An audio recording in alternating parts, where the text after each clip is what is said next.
marah. Bahkan saya pribadi juga marah sebenarnya kalau melihat ada orang yang menginjak-injak itu. Hanya saja kita juga harus introspeksi sebenarnya. Introspeksilah diri kita. Oke, ketika orang yang melakukan, kita merasa itu cukup nggak wajar gitu kan. Pasti. Sebuah penghinaan Iya, wahyu betul yang itu. kita anggap suci itu justru dipihak-pihak orang. Walaupun dia bentuknya cuma mosad. Kan gitu kan. Tapi kan jadi ironi juga. Hanya saja kita harus introspeksi juga. Kita memang tidak menginjak-injak secara fisik. Tapi hari ini kita juga menginjak-injak isi Quran sebenarnya. Nah ini yang kita nggak sadari kadang-kadang. Ini saya belum nyambung nih Bang. Gini loh, Maksudnya? ketika orang real, iya. lihatlah misalkan abang contoh ini, yang injak-injak Quran, pasti Asril marah. Secara fisik iya. Iya, betul. kan gitu kan. Hanya saja kan kurang introspeksi hari ini di kita umat Islamnya ini, di kitanya. Yang muslim ini hari ini ngaku muslim, bahwa ini adalah rujukan, Quran itu adalah rujukan. Iya betul, panduan. Quran itu kumpulan wahyu dari Allah. Iya. Tapi justru selama ini kan kita injak-injak juga isinya. Nggak kita injak-injak secara fisik, tapi kita tabraki aja semua. Larangan, perintah Allah di situ nggak kita dengerin. Iya. Pada dasarnya sama aja itu. Hanya saja secara fisik tidak. Yes.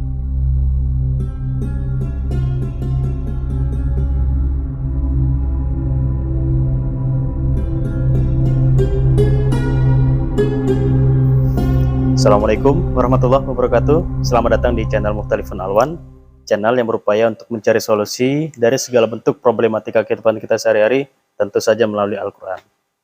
Pada video kali ini, ya kita hadirkan kembali narasumber yang sudah cukup lama mengisi menjadi narasumber di channel ini. Ya, kita langsung saja sapa beliau. Assalamualaikum Bang. Waalaikumsalam warahmatullahi wabarakatuh. Apa kabarnya nih Bang? Alhamdulillah tetap sehat real. Kira-kira ada dampak yang bagaimana nih Bang ketika menyampaikan ya video yang lalu itu Bang tentang zaitun Bang? Kayaknya di kolom komentar tuh banyak lagi berkecamuk nih Bang terkait dengan video kita Bang. Ya, biasa sebagaimana yang kita sampaikan yang lalu juga, bahwa ketika kita nyampaikan apapun itu, ketika kita publish itu udah pastilah ada pro kontra, itu hal yang biasa ya. Jadi nggak takut nih Bang? Ya ngapain takut? Oke. Orang kita nggak, pada intinya kan bukan nyalahkan orang gitu. Iya. Cuman kelakuan yang salah ya setahu kita itu salah, ya kita beneri berdasarkan wahyu itu. Iya. Bukan berdasarkan kita. Terus pun yang kita angkat pun statementnya bukan orangnya ya, gitu. Bukan kita untuk apa ngangkat orangnya gitu. Ini kalau kita angkat lagi kira-kira gimana nih Bang? Cocok? Ada masalah apa? Apalagi masalah apa? Iya, seperti biasa. Kalau ditanya kenapa zaitun, ya namanya beliau ini kan senantiasa membuat statement yang cukup kontroversi nih Bang. Ada lagi statementnya gitu. Apa itu? Ada Bang yang terakhir. Apa itu? Ya itu Al-Quran boleh dipijak-pijak itu. Itu satu statement yang ada lagi gitu. Ada Bang. Ini kayaknya ini betul nih real. Kadang-kadang kita kan gini, itu kan potong-potongan video yang kita nggak tahu lah awal, karena runutan ceritanya itu kadang-kadang panjang ya kan, sehingga Syekh Panji Gumilang itu bisa mengungkap seperti itu gitu. Ini cukup viral loh Bang. Iya ya. Iya Bang, di video-video yang ya respon pasti banyak yang ya nyalahkan beliau lah ya. Iya, satu di antaranya ya kita nggak tahu ya kan. Tapi oke lah, seperti yang Abang katakan di awal tadi, kita kan nggak ngutip, kita kan nggak melihat sosoknya, kita kan nggak apa ya. Nggak menarik sosoknya, tapi kita lebih kepada statementnya kan gitu. Nah sekarang yang aku mau tahu bagaimana perspektif Qurannya Bang? Perspektif Quran. Iya, ini kan kita kan ya namanya Al-Quran gitu kan Bang. Iya. Kalau secara apa ya logisnya lah gitu kan, ini kan kitabullah.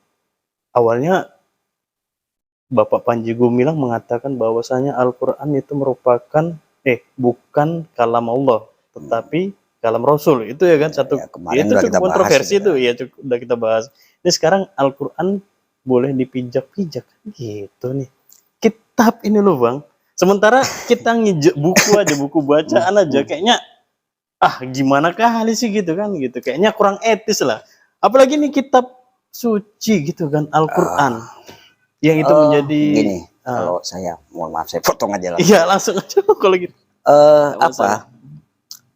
Sebuah kewajaran lah ya buat kita lah umat Muslim ketika sesuatu hal yang kita hormati, kita buat sakral, sebagaimana yang kita sampaikan kemarin bahwa yang sakral itu sebenarnya wahyunya kan gitu kan.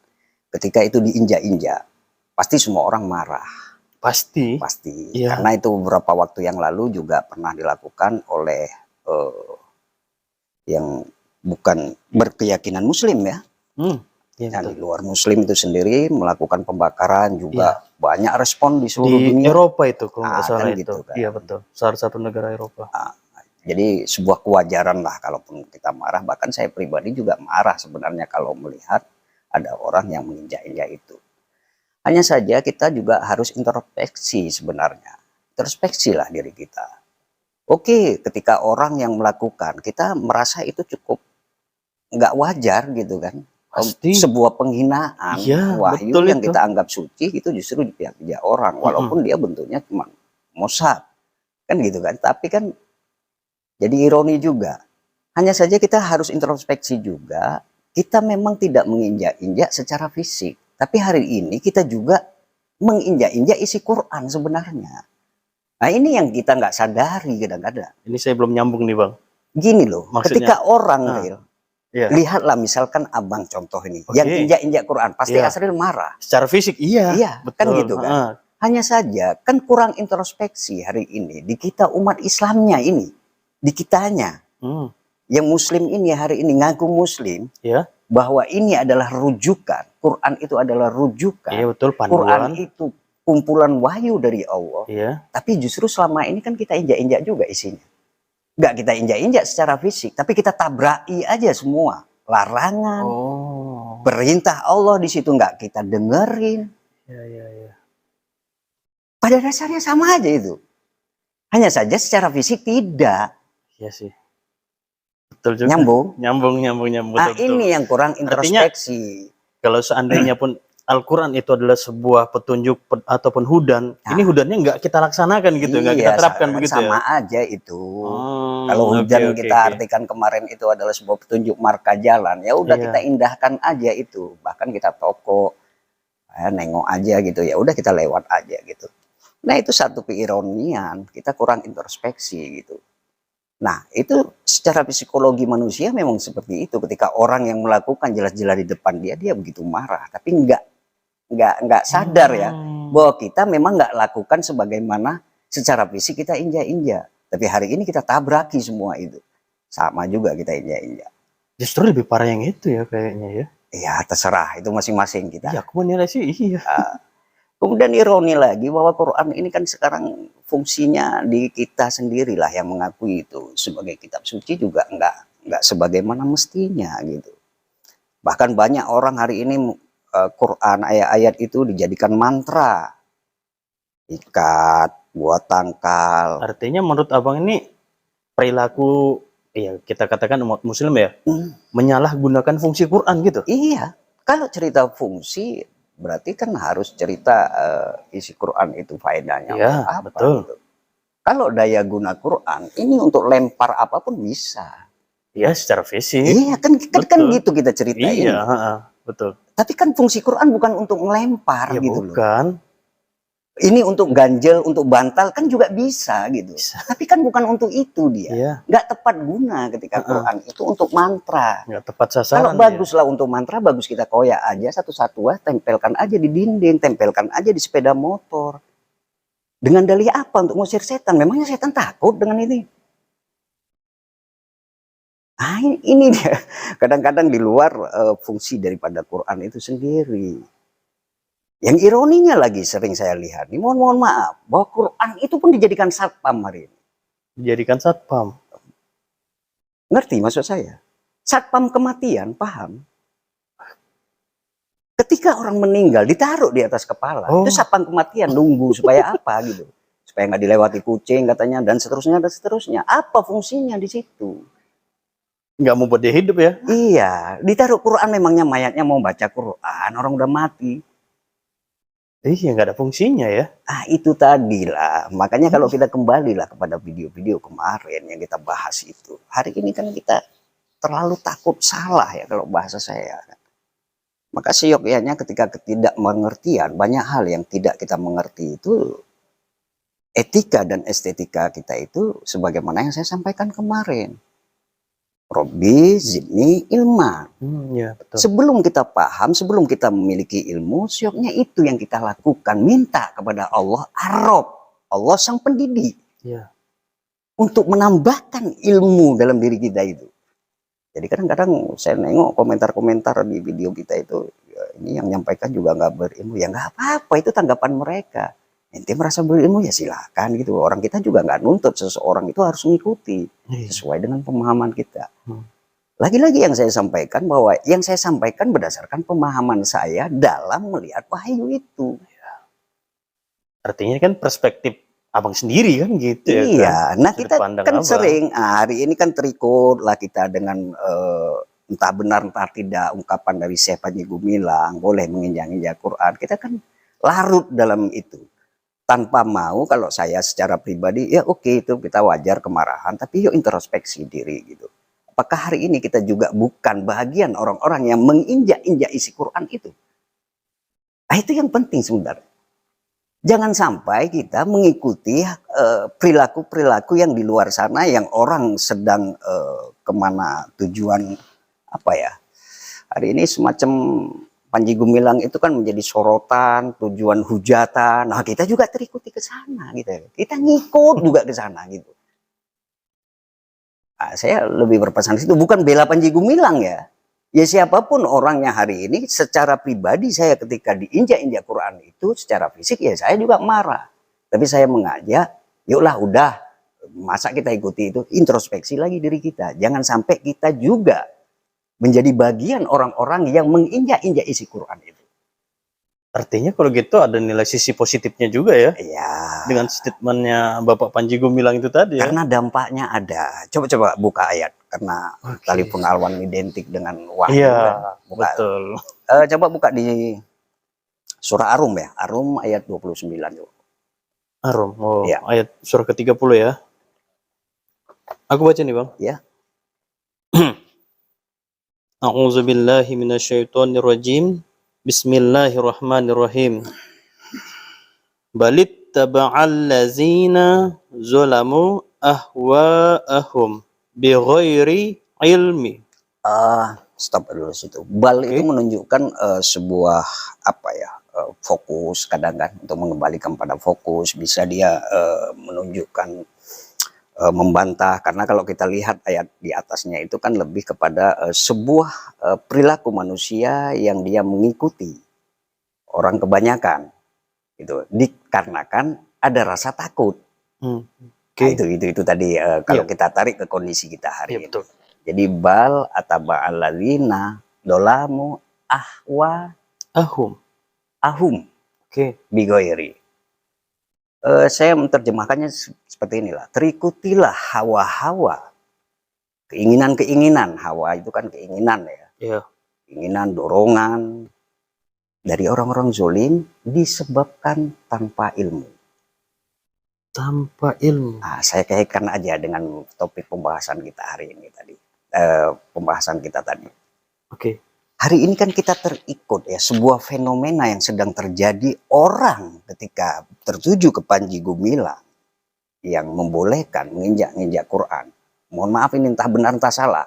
Kita katakanlah gitu beritanya. Kita kan terikut ke sana. Nah, kita juga terikut juga ke sana gitu loh. Yang tanpa ilmu. Oke. Ya, paham. Kalau orang memiliki ilmu, pasti dia introspeksi. Loh kok ada ya hari ini orang yang masih berani nginjek-injek Quran. Harusnya ditarik kalau orang berilmu. Aku juga termasuk orang-orang yang nginjek-injek Quran hari ini. Perintah, larangan, awak tabrak terus. Allah larang ini, awak lakukan. Allah perintah ini, awak tinggalkan. Ya sama aja ini apa? Artinya pun kalau seandainya kita tarik sekarang ini, kita masih memilih-milih ayat gitu kan. Sama aja Di tadi antara yang saya seperti itu. katakan satpam kematian itu kan melakukan sesuatu hal yang tanpa ilmu, ikut-ikutan juga. Dikarenakan kenapa? Ya pendahulu kami lakukan itulah untuk apa Iya. ini? Ya katanya ngusir setan loh. Katanya kalau ditaruh ini berfaedah untuk si mayat. Faedahnya apa hari ini? Ya. Iya sih. Coba lanjuti lagi ayatnya. Oke. Faman yahdi man adallallah.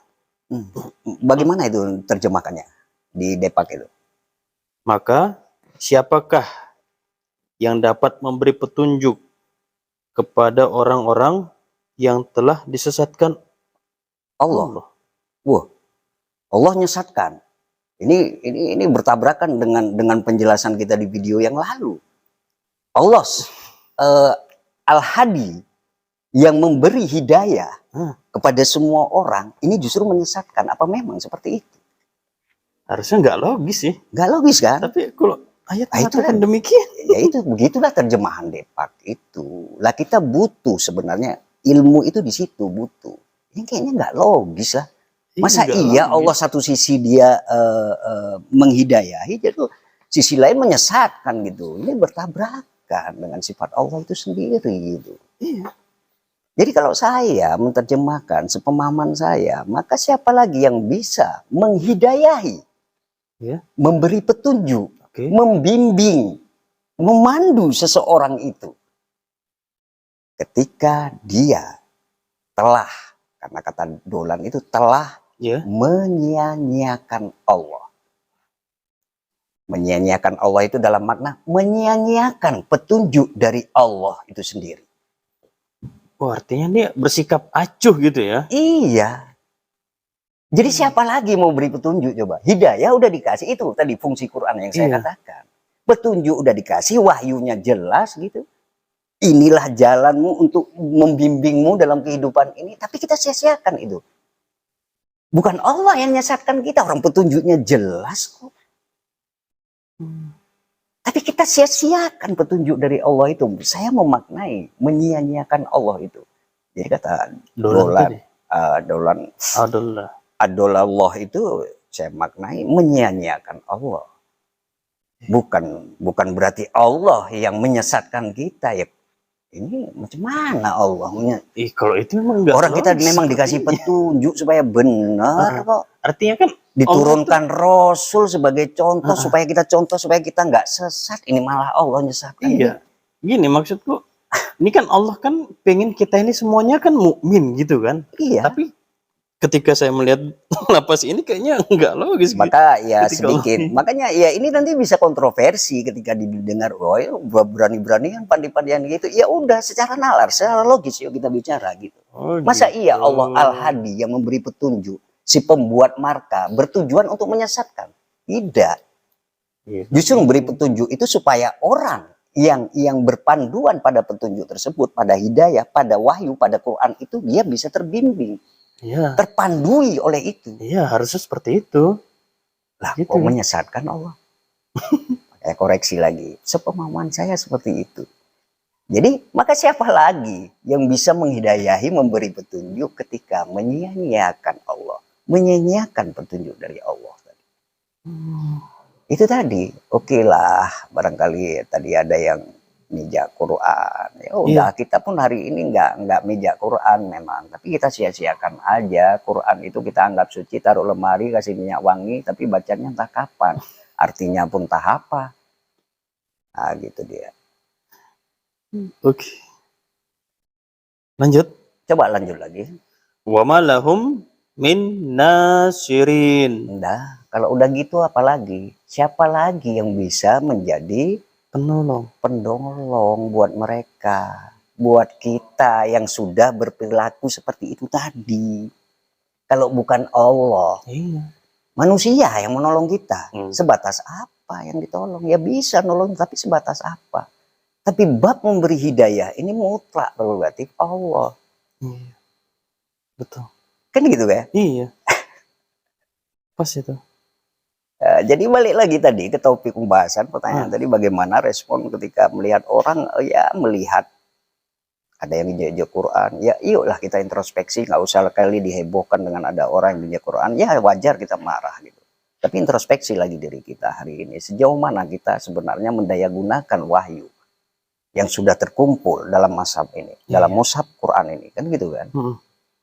Jangan-jangan kita juga bagian orang-orang yang menginjak Quran tadi, menyia-nyiakan Quran, menyia-nyiakan Allah, menyia-nyiakan petunjuk Allah, ya sama aja menyia-nyiakan Quran itu sendiri. Yang akhirnya kita gunakan Quran itu nggak tepat guna, nggak tepat sasaran. Kan gitu kan? Iya. Nggak berdaya guna apa-apa akhirnya buat kita. Daya gunanya untuk apa ya? Tadi itu yang saya katakan. Bisa jadi sebagai pengusir setan, mantra, atau jadi satpam kematian cuman. Padahal itu wahyu, padahal itu sakral. Ketika kita paham, kita kerjakan. Makanya saya katakan di video yang lalu, Quran itu teori. Wahyu dari Allah bentuknya teori yang harus kita praktekkan. Nah saat kita praktekkan kita harus lihat sunnah. Itulah yang dikatakan sunnah. Itulah lihat Rasul. Iya. Harusnya seperti itu memang. Betul. Jadi clear. Hanya saja. Saya pikir. Nah itu tadi. Oke, memang cukup kontroversi pernyataan dari beliau ini. Hanya saja. Saya sarankan gini, Ril. Juga jangan terlalu terikut lah. Ya saya ketika diundang kemari mau topik zaitun mau apapun nggak jadi persoalan gitu, tapi kita jangan terjebak nanti ya bisa jadi beliau panjang lebar menjelaskan akhirnya pada titik menjelaskan seperti itu gitu kan. Karena itu juga kalau saya kaitkan dengan video kita kemarin bahwa yang sakral itu sebenarnya wahyunya bukan tafsirnya. Kalau tafsir siapa aja bisa buat, kan begitu saya katakan. Iya. Siapa aja berhak menafsirkan Quran itu. Nah hanya saja hari ini di kita di Indonesia ini sudah ada otoritas ya yang kita harus merujuk kepada tafsir tertentu. Justru ketika kita berperilaku seperti itu, kita ambil rujukan tertentu seperti itu, justru ini yang sangat memungkinkan sesat menyesatkan, kan gitu kan? Iya betul. Nah, kalau kita balik, nggak usahlah sesat menyesatkan orang gitu. Cek aja pribadi hari ini. Apakah kita termasuk bagian dari itu? Nggak usah lah gitu katakan kan? orang meja Quran, pernyataan dia kita jadi heboh. Ya, cek juga diri kita pribadi hari ini. Jangan-jangan kita termasuk bagian daripada itu. Meskipun kita nggak melakukan hal yang sama seperti yang dia lakukan. Saya pikir itulah untuk orang-orang yang hari ini terjebak ya. Terjebak, dan saya titik tekannya di bahwa Allah itu berdasarkan terjemahan tadi menyesatkan manusia, kan gitu kan. Artinya masa Allah menyesatkan, ini saya pikir perlulah pengkajian ulang. Artinya nggak mungkin Allah itu menyesatkan kita. Iya betul. Yang jelas kita yang menyia-nyiakan. Saya memaknai kata adola itu. Atau jangan-jangan kita yang menyesatkan diri kita sendiri gitu ya? Ya kita lah, masa nyalahkan Allah. Iya. Saya pikir clear ya. Oke Bang, ada pesan untuk pemirsa di rumah? Udahlah, apalagi pesan-pesan lagi. Oke, luar biasa. Cukup sudah pemirsa video kita kali ini. Semoga bermanfaat. Dan ingat pesan yang disampaikan Bang Budi, jangan terlalu berlarut dengan fenomena yang saat ini terkait dengan Al-Zaitun. Cukup kita ambil sisi positifnya saja. Semoga bermanfaat. Saya akhiri dengan Assalamualaikum warahmatullahi wabarakatuh. Waalaikumsalam warahmatullahi wabarakatuh.